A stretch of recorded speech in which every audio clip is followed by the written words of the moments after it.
Après donc le tableau des fonds conservés aux Archives nationales que viennent de dresser nos collègues, donc il nous est revenu de faire un complément en abordant finalement le point de vue du réseau, donc essentiellement des archives départementales, même si on ne s'est pas interdit quelques excursions du côté des archives municipales.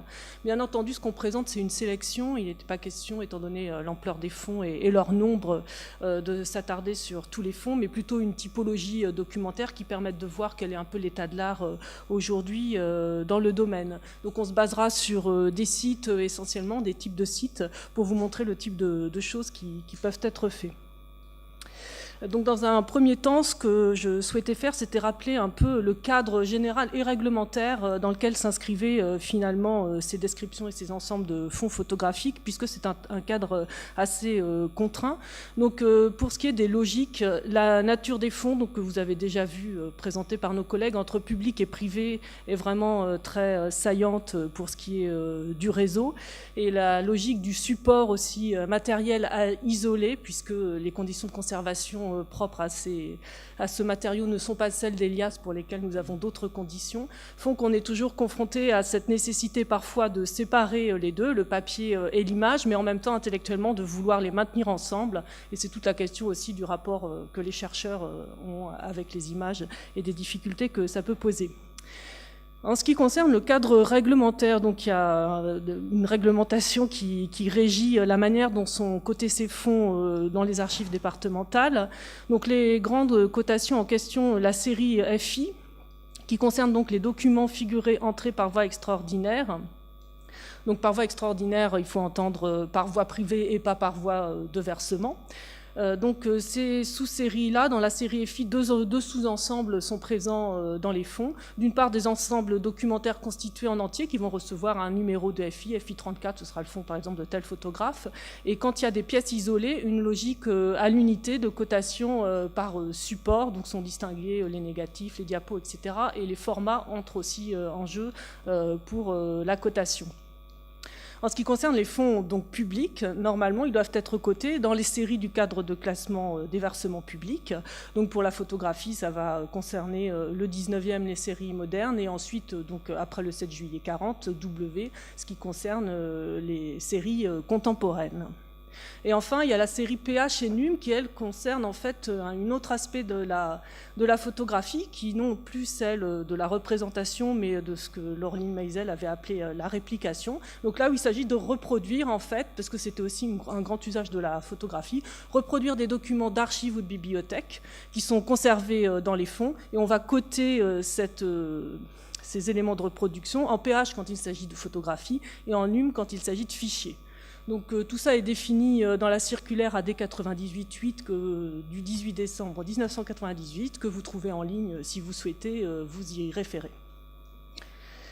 Donc elle est utile pour comprendre après comment est-ce que tout ça s'incrémente dans les fonds et se trouve traduit en quelque sorte dans la pratique archivistique.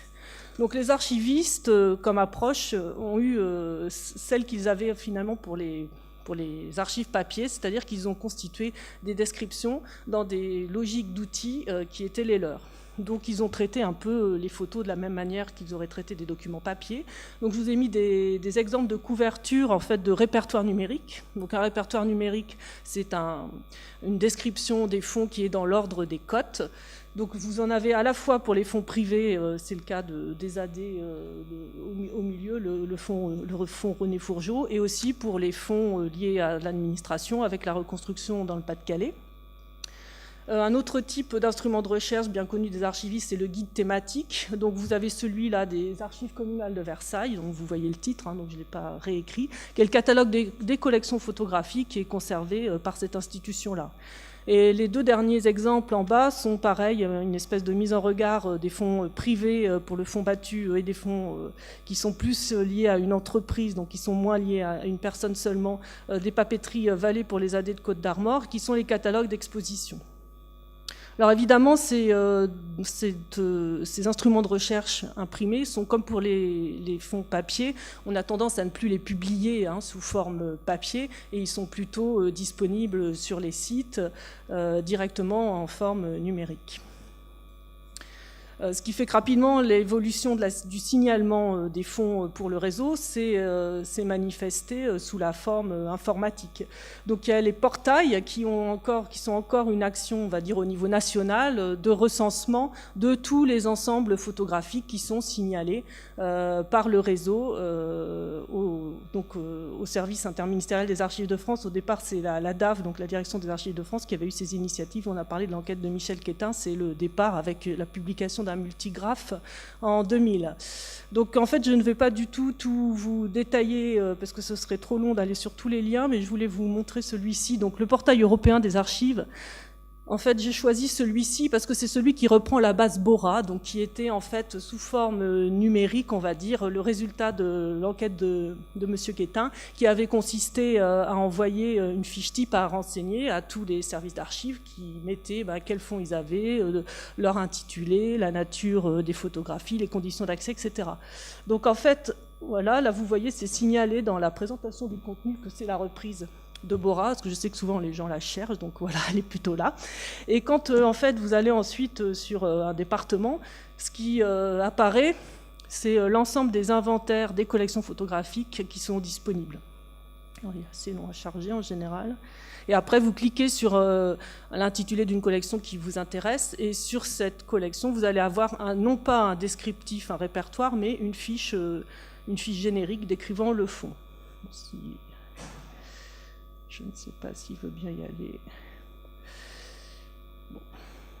Voilà, vous voyez, là, voilà, j'ai chargé les collections de l'Ariège, et là, alors là, ça ne prend pas toujours la même forme, mais ça vous décrit, après vous pouvez avoir le détail, ça vous ramène vers tous les fonds qui sont identifiés par les archives départementales de l'Ariège comme étant leurs fonds photographiques.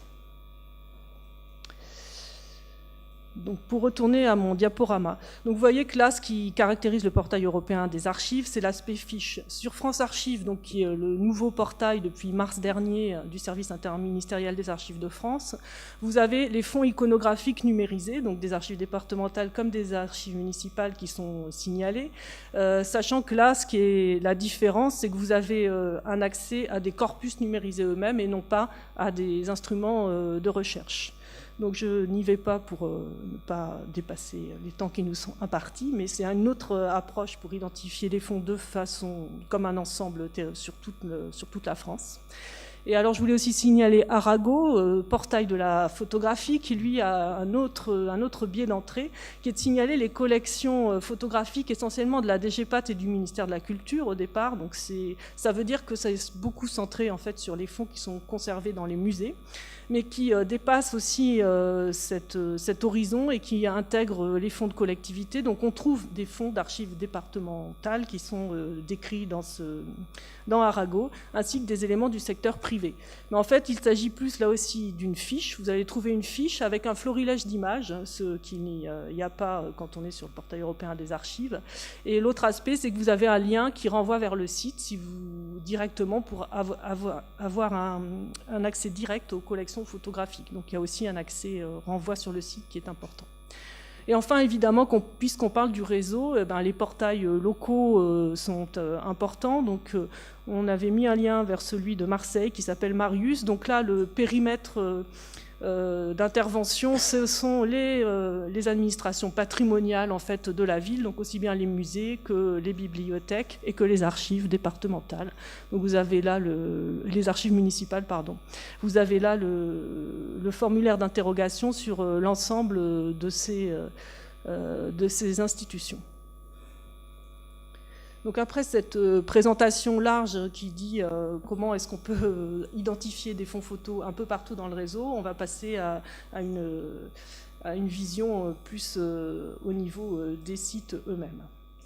Oui, alors bonjour à tous. C'est vrai que depuis 20 ans, depuis que nous assistions, Michel Quétin et moi, au Congrès national des archivistes municipaux à Douai, dont le thème était archives et photographie, il s'est passé beaucoup de choses dans le monde des archives, et notamment, ce qui est rassurant, c'est que les archivistes ont pris à bras le corps cette problématique de la collecte, de la conservation et de la valorisation des fonds photographiques, et qu'on ne peut que s'en réjouir, je crois. Alors, il n'est pas question, bien sûr, qu'on fasse une litanie de ces sites sur lesquels on peut trouver des fonds ou des images isolées. mais surtout, je crois, ce qui est d'intérêt, c'est des fonds constitués. Simplement, on a essayé de déterminer quelques grands ensembles, quelques grands types qui vont permettre de survoler un petit peu cette présence sur la toile du panorama, un panorama archivistique du réseau des archives départementales.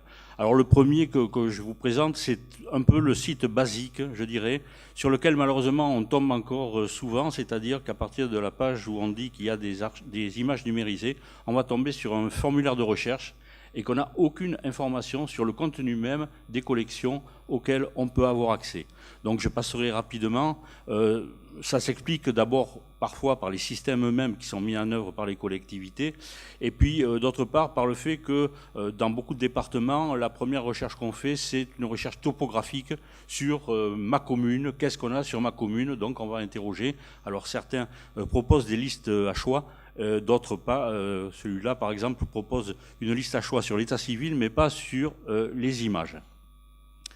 Par contre, on commence à trouver de plus en plus, et ça c'est beaucoup plus intéressant, comme ici en Eure-et-Loir, une entrée par des fonds qui sont signalés par des imagettes qui vont permettre de se repérer dans l'ensemble des collections iconographiques, puisque pour nous archivistes, les photographies ne sont qu'un des éléments de l'iconothèque qu'on peut avoir à gérer avec les dessins, les gravures, les plans, les cartes, etc. Donc dans ce panel, dans ce premier accès, on va avoir quand même une indication du contenu des fonds auxquels on va avoir accès. Et d'autres vont un peu plus loin, c'est-à-dire qu'ils vont proposer une espèce d'état sommaire des fonds qui vont nous permettre d'identifier encore plus précisément ce qu'on peut trouver. C'est le cas de la Vendée qui depuis plusieurs années maintenant, a une politique de numérisation et de diffusion extrêmement dynamique, et à partir de laquelle on va pouvoir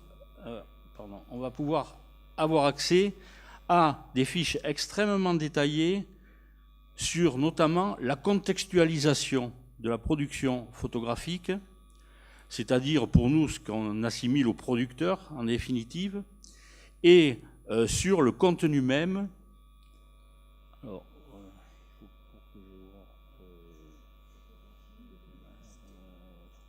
voilà, et on va prendre par exemple Monsieur Bugeaud, si je le trouve.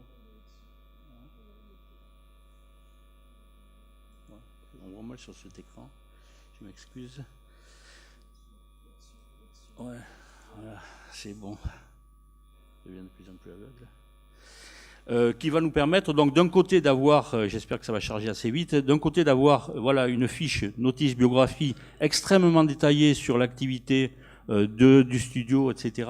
Et dans la colonne de gauche, on a tout de suite accès aussi à un classement méthodique des photographies et bien sûr après un accès direct à ces photographies.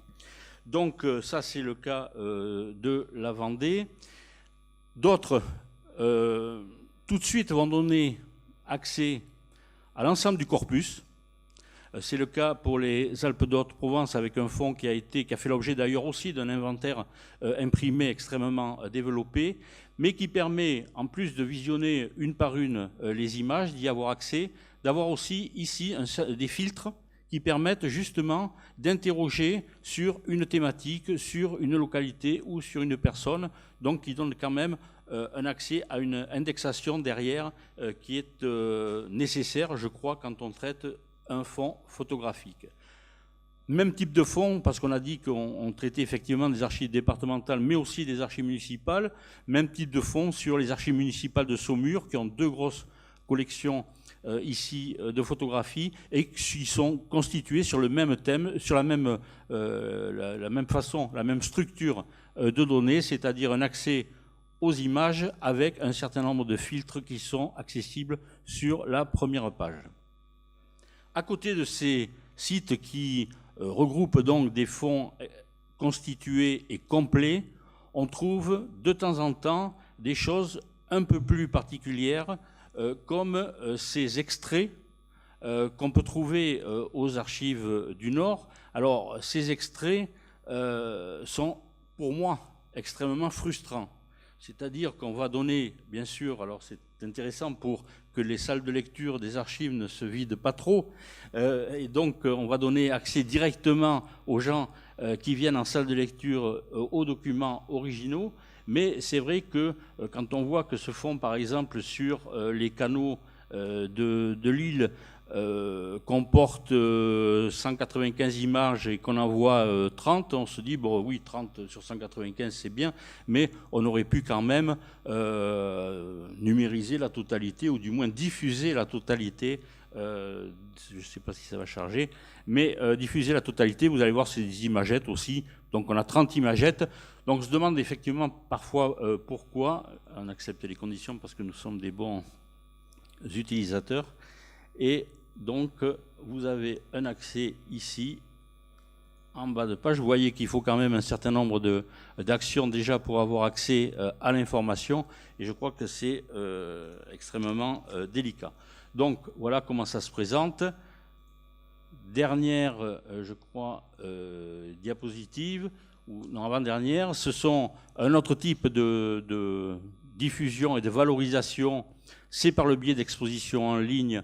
En particulier, ceux-là, on vous a choisi parce qu'il concerne un des grands photographes de travaux publics, des grands travaux de Bordeaux dans les années 1860, qui s'appelle Terpereau, et donc a fait l'objet d'une exposition physique, matérielle aux archives départementales, puis d'une version donc virtuelle sur le site de ces mêmes archives départementales.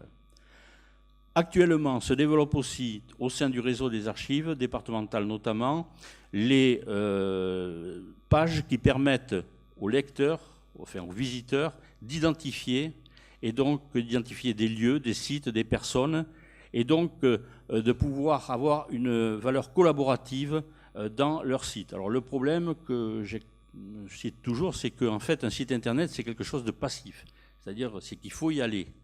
Et donc moi je privilégie plutôt ce qui est le dernier aspect, qui est celui des pratiques collaboratives, même par les réseaux sociaux. Et en particulier, on voit se développer de plus en plus maintenant sur des outils comme Flickr, qui sont en plus des outils gratuits, des constitutions d'albums, alors qu'ils peuvent avoir plusieurs valeurs, je dirais. Une valeur, bien sûr, de diffusion de nos collections, une valeur ajoutée aussi pour l'identification de certaines images, une valeur pédagogique, parce que je sais que, par exemple, dans mon ancien service, on avait développé à l'usage des professeurs des écoles et des professeurs de collège des albums thématiques sur la guerre de 14, sur les femmes, etc., donc qui permettent aux institutions de récupérer l'ensemble de ces albums. Et enfin, dernier aspect, c'est que ces images peuvent être répliquées, peuvent être taguées, peuvent voyager dans l'espace et dans le temps. Et donc je pense que c'est un aspect extrêmement nouveau, mais qui devrait se développer à l'avenir. Deux mots de conclusion pour dire que finalement au départ la photographie posait plutôt problème aux archivistes parce que c'était un matériau qui était lié au dossier mais qu'il fallait séparer, qui posait des problèmes de spécificité de conservation, mais aussi finalement de description, puisque dans la plupart des instruments de recherche, qu'ils soient en ligne ou publiés, la description est à la pièce, ce qui était quand même pas du tout le cas pour les fonds, la plupart des fonds contemporains. Mais finalement, dès la fin des années 90 et au début des années 2000, on voit que les archives départementales se sont inscrites dans ce mouvement de description, de signalement, mais finalement aussi de collecte des fonds, puisqu'il y a de nombreux fonds qui sont rentrés dans les archives départementales.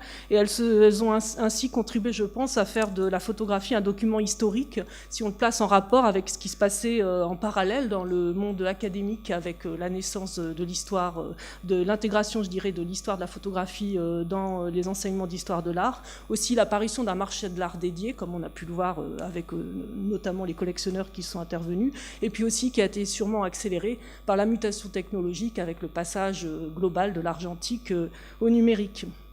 Et dans ce cadre-là, sont émergés des corpus types.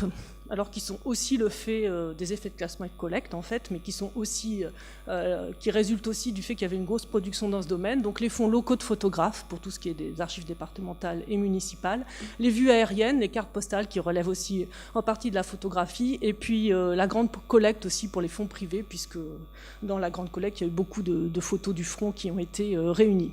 Pour les fonds publics, on a beaucoup de fonds qui sont liés à l'aménagement du territoire, la reconstruction, donc les RTM, c'est la restauration des territoires de montagne, donc c'est aussi quelque chose qui est lié soit à l'urbanisme, soit à l'environnement. Et enfin, les services de communication des collectivités, qui correspondent un peu aux services de communication des ministères dont ont parlé les collègues pour les fonds publics. Donc aujourd'hui, on pourrait dire que toutes ces études sont signalées de façon successive et que peut-être que le travail des chercheurs pourrait être de mettre en lien des fonds. Je pense notamment aux fonds de photographes locaux. Ce serait peut-être intéressant de pouvoir avoir des choses qui les comparent ou qui les mettent en réseau, mais aussi pour ce qui concerne les fonds photographiques d'administration, dans la mesure où ça permettrait d'écrire une histoire de la photo administrative qui est quand même assez largement à écrire, et aussi de remettre les images dans un contexte global de production et de réception, ce qui n'est pas du tout le cas dans les instruments de recherche quand on les considère bout à bout et qu'on voit une image seule, comme si elle parlait pour elle-même. Merci beaucoup.